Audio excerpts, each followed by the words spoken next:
when you are comparing, you need to change the ratios to unit rate. So we want to get that denominator to be 1. So our first example is a 12-ounce bottle of cleaner costs $4.50. A 16-ounce bottle of cleaner costs $6.56. Which costs less per ounce?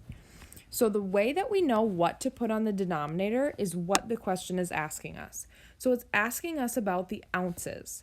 So I'm going to put the ounces on the bottom. That's going to help me to find out what the cost is for 1 ounce of each. So for a 12-ounce bottle, it's $4.50. For a 16-ounce bottle, it's $6.56. In order to change this into a unit rate, you need to divide both the numerator and the denominator by whatever the denominator is. So I'm going to divide both by 12. For the second one, I'm dividing both by 16. For my first ratio, 12 divided by 12 is 1, and 450 divided by 12 is about 0.38. This means that for 1 ounce, you're spending 38 cents. For the second one, I get 1 on the denominator, and then I'm going to take 6.56 divided by 16, and I get 0.41. This means that for every 1 ounce, it's about 41 cents. So it says, which costs less per ounce? Well, 0.38 is less than 0.41. So the first option is going to be cheaper. The second example, a 6-pack of soft drinks costs $1.50. A 12-pack of soft drinks costs $2.76. Which pack costs less per can? So again, we're trying to figure out per can. That means we want the cans on the bottom. So we have a 6-pack on the first one. We have a 12-pack on the second. We have $1.50 for a 6-pack. We have $2.76 for a 12-pack. We need to get these to be unit rates in order to compare them.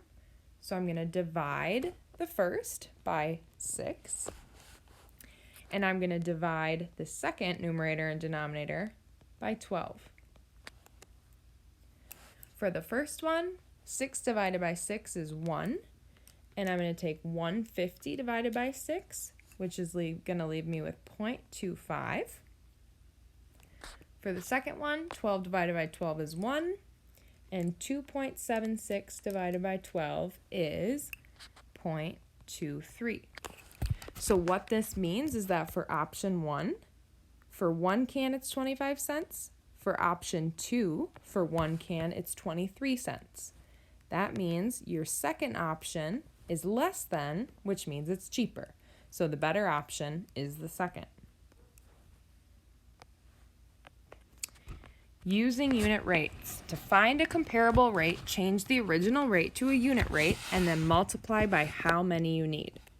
So a snail moved 5 feet in 2 hours. How many feet will the snail move in 5 hours? So we're going to figure out we have 5 feet over 2 hours. I'm going to figure out how long the snail moves in 1 hour. To do that, I'm going to change this to a unit rate. I'm going to divide both by 2. I'm left with 2.5 over 1. This means that for every hour, the snail travels 2.5 feet.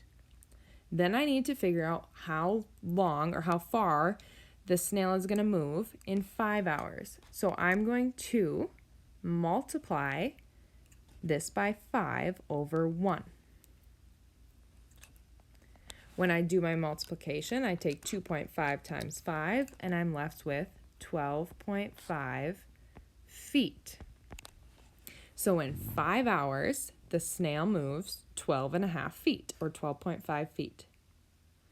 The second one, Sally earns $45 in 4 days. How much will she earn in 9 days? So using that previous example, you pause it and you solve it. So Sally earns $45 in 4 days. So I take 45 over 4. I need to first figure out how much she's earning in 1 day. So I'm going to change this to a unit rate by dividing both the numerator and the denominator by 4. I'm left with 45 divided by 4 is 11.25, and 4 divided by 4 is 1. So in 1 day, she's earning $11.25.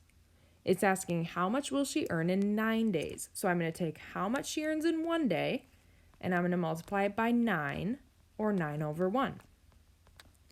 When I do that, I take 11.25 times 9, and I get 101.25 over 1.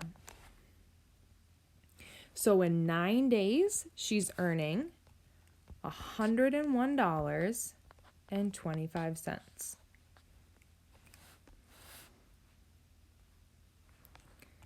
Your homework for tonight is as follows. A calculator is allowed, but what is entered into the calculator must be shown for work. So I do need to see what you're putting into your calculator so that I know you're doing the steps correctly.